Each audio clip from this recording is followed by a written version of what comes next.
सबको नमस्कार।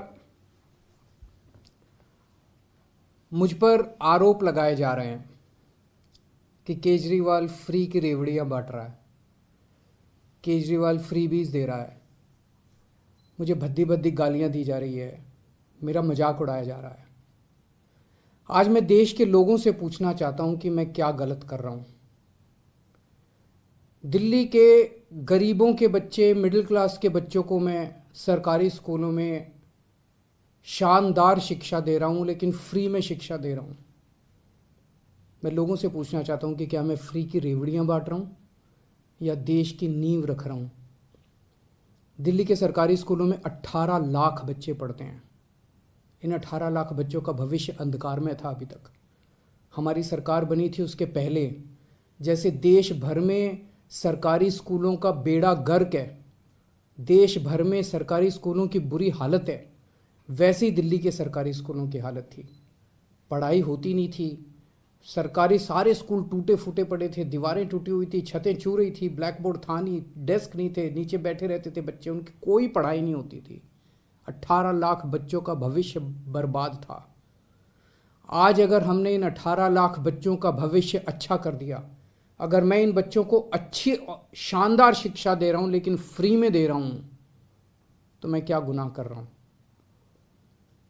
सरकारी स्कूलों में पहली बार आज़ादी के बाद से पहली बार 75 साल में पहली बार 99% से ज़्यादा नतीजे आए हैं।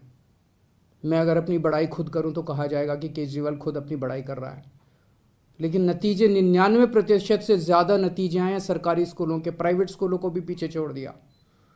पिछले कुछ सालों में 4 लाख बच्चों ने दिल्ली के प्राइवेट स्कूलों से नाम कटा के सरकारी स्कूलों में भर्ती हुए हैं। ये कोई छोटी बात नहीं है।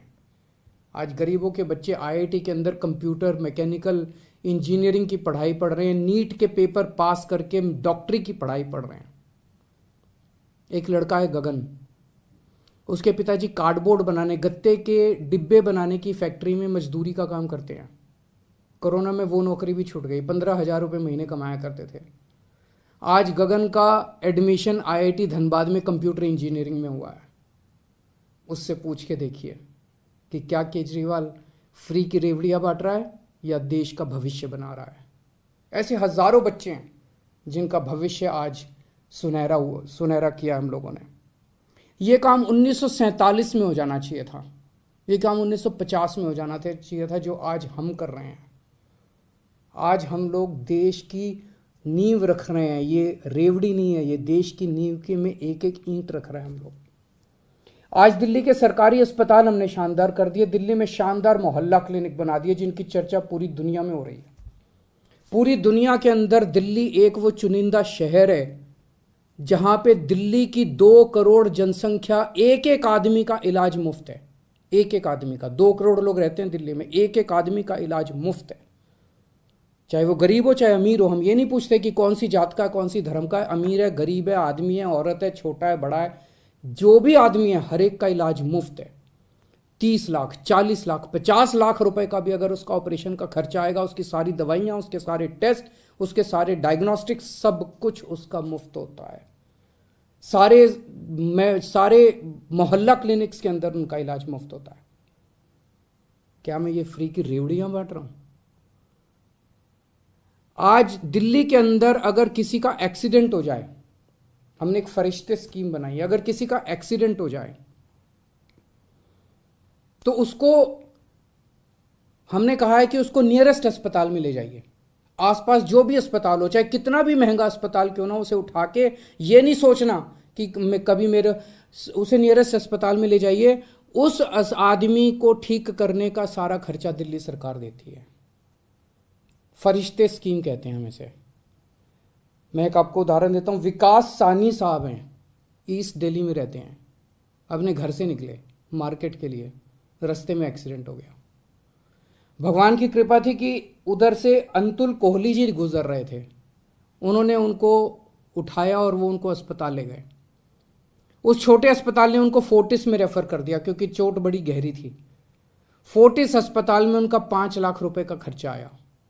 सारा खर्चा दिल्ली सरकार ने दिया। 13,000 से ज़्यादा लोगों की जान बचा चुके हैं अभी तक हम। इन 13,000 लोगों के परिवार वालों से पूछिए कि क्या केजरीवाल फ्री की रेवड़ियां बांट रहा है या पुण्य का काम कर रहा है, धर्म का काम कर रहा है। आज दिल्ली के एक एक परिवार को हम फ्री बिजली दे रहे हैं, 200 यूनिट बिजली फ्री दे रहे हैं। पंजाब में हमने 300 यूनिट बिजली फ्री देनी चालू की है। ये कहते हैं केजरीवाल फ्री में बिजली क्यों दे रहा है। मैं इनसे पूछना चाहता हूं, तुम्हारे मंत्रियों को कितनी फ्री में बिजली मिलती है? तुम्हारे मंत्रियों को 4-4, 5-5 हजार यूनिट, तुम लोगों को 4-4, 5-5 हजार यूनिट बिजली फ्री मिलती है, तब ठीक है। लेकिन गरीब जनता को अगर मैंने 200 यूनिट 300 यूनिट बिजली फ्री दे दी तो तुम्हें बड़ी तकलीफ होती है। आज दिल्ली के अंदर हमने फ्री में लोगों को योगा कराना चालू किया। 17,000 लोग दिल्ली में, हम उनको फ्री में टीचर भेजते हैं। रोज सुबह हमारे 500 से ज़्यादा टीचर फ्री में जगह जगह लोगों को योगा कराने जाते हैं। हमने दिल्ली में सबकी दवाइयाँ सब कुछ फ्री कर दिया, टेस्ट फ्री कर दिए, इलाज फ्री कर दिया, लेकिन हमारा मकसद है कि कोई बीमारी नहीं पड़ना चाहिए। उनको योगा सिखाते हैं हम लोग। 17,000 लोगों को हम योगा सिखा रहे हैं, डेली फ्री में योगा टीचर भेज रहे हैं। बताइए क्या गलत कर रहे हैं? आज मैं दिल्ली में हजारों लोगों को फ्री में यात्रा करा चुका, हजारों बुजुर्गों को, लगभग 45,000 से ज़्यादा बुजुर्ग ये तीर्थ यात्रा कर चुके हैं।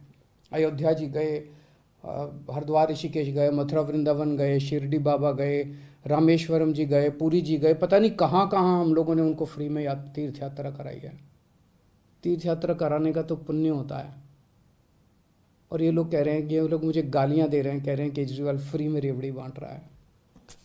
आज महिलाओं को हम दिल्ली में फ्री में ट्रांसपोर्ट, फ्री में उनको हम बसों में ट्रांसपोर्ट दे रहे हैं।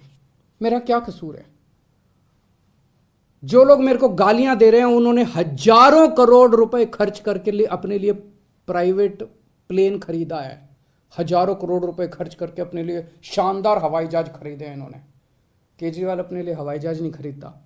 केजरीवाल अपनी माँ बहनों का सफ़र, उस पैसे को बचा के माँ बहनों का सफ़र फ्री करता है। बताइए केजरीवाल क्या गलत कर रहा है? पढ़ा लिखा हूं मैं, इंजीनियरिंग में डिग्री करी है, मैंने अकाउंटिंग की भी पढ़ाई करी है, कानून की भी पढ़ाई करी है, और असली डिग्री है मेरी, डिग्री भी फर्जी नहीं है। सब कुछ समझता हूं। आज इतनी चीज़ें फ्री करने के बाद भी दिल्ली का बजट फ़ायदे में चल रहा है। ये मैं नहीं कह रहा। अभी थोड़े दिन पहले सीएजी की रिपोर्ट आई है, और सीएजी की रिपोर्ट ने कहा है कि 2015 के बाद से, जब से केजरीवाल की सरकार आई है, तब से दिल्ली का बजट नफ़े में चलने लगा। उसके पहले घाटे में चलता था। तो बजट भी नफ़े में चल रहा है। कोई नया टैक्स नहीं बढ़ाया, भ्रष्टाचार खत्म कर दिया।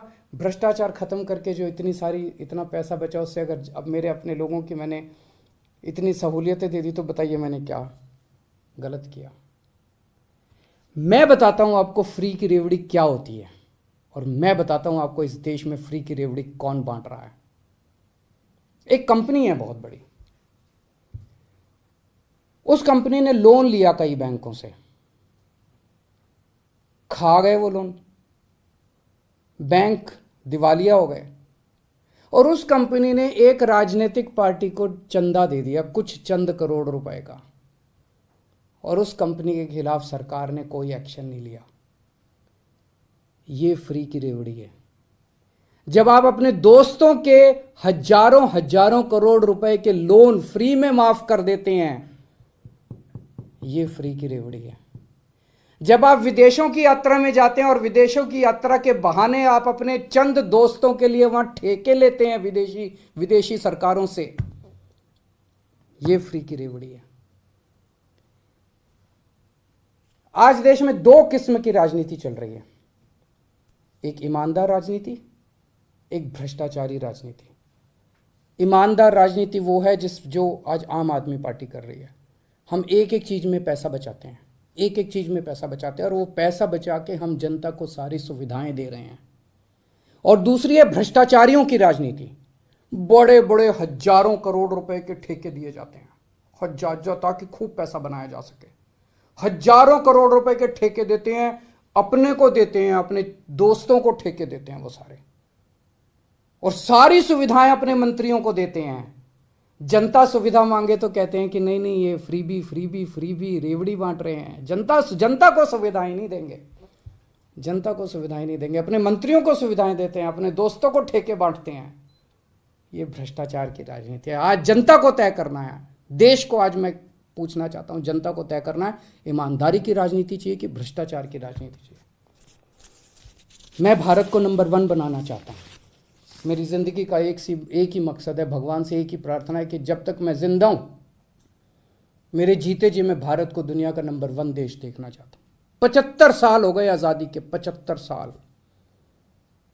75 सालों में हमारे से पता नहीं कितने देश आगे बढ़ गए, जापान, सिंगापुर, जर्मनी, अब तो बताते हैं बांग्लादेश भी कई चीज़ों में आगे बढ़ गया। हम पीछे क्यों रह गए भाई? हम आगे क्यों नहीं गए? हम दुनिया का नंबर 1 देश क्यों नहीं बने? हमारे में क्या कमी है? भगवान ने सब कुछ दे रखा है हमें, पहाड़, नदियाँ, तरह तरह की जड़ी बूटियाँ, फसलें, समुद्र तट, सब कुछ दे रखा है भगवान ने।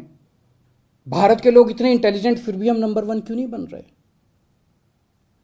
तो हमारा मकसद है दुनिया का नंबर 1 देश बनाना दे भारत को। आज दिल्ली के अंदर मैं फ्री की शिक्षा दे रहा हूं, बच्चों को अच्छी शिक्षा दे रहा हूं, फ्री की शिक्षा दे रहा हूं, लोगों को अच्छा इलाज दे रहा हूं, फ्री का इलाज दे रहा हूं। अगर कभी भगवान ने चाहा तो पूरे देश के एक एक बच्चे को हम फ्री की शिक्षा देंगे, अच्छी शिक्षा देंगे, शानदार शिक्षा देंगे। देश के एक एक व्यक्ति को हम अच्छा इलाज देंगे, फ्री का इलाज देंगे, शानदार इलाज देंगे। इससे देश की नींव रखी जाएगी। ये काम 1947 में, 1950 में हो जाना चाहिए था। और जब तक हम अपने देश की नींव नहीं रखेंगे, जब तक हमारी नींव मजबूत नहीं होगी, तब तक भारत दुनिया का नंबर 1 देश नहीं बन सकता। हम भारत के अंदर कैपेबिलिटी है, कैपेसिटी है आगे बढ़ने की, लेकिन उसके लिए हमें एक ईमानदार राजनीति की जरूरत पड़ेगी। नमस्कार।